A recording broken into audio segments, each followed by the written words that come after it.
Today is Good Friday, which can strike us as an odd name to give this day, the day we remember the death of Jesus on the cross. Good Friday?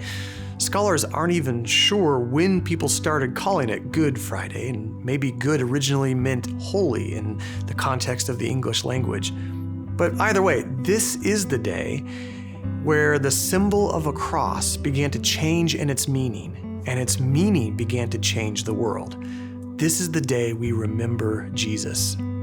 Colossians 1:20 says this, "Through him God was pleased to reconcile to himself all things, whether on earth or in heaven, by making peace through the blood of his cross."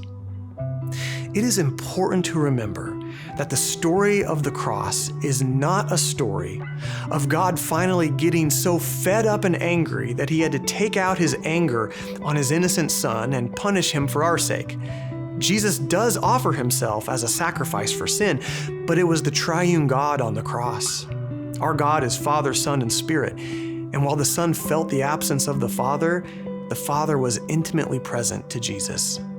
This is why, throughout the centuries, theologians have reminded us that it was God on the cross.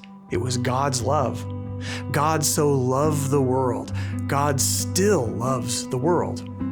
Charles Wesley once wrote, "Amazing love, how can it be that you, my God, should die for me?" Julian of Norwich once said, "The love which made Jesus suffer surpasses all his sufferings, as much as heaven is above the earth." And one modern-day theologian says, "Our most abysmal sin is as nothing to the abyss of divine love."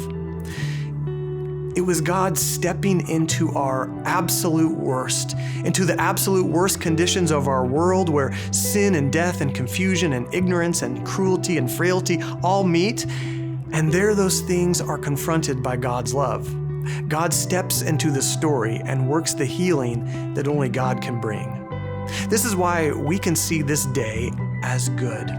Good Friday was the darkest day. It was the day the sky turned black, the world held its breath, and Jesus, the Son of God, was mocked, beaten, and nailed to a cross. And with his final breath, he said, "It is finished." But even in the darkness, love was not defeated. God had defeated the power of death itself. Friends, no matter how you observe this Good Friday, may you know the love of God as we remember, as we wait, and as we long for Sunday. God bless you.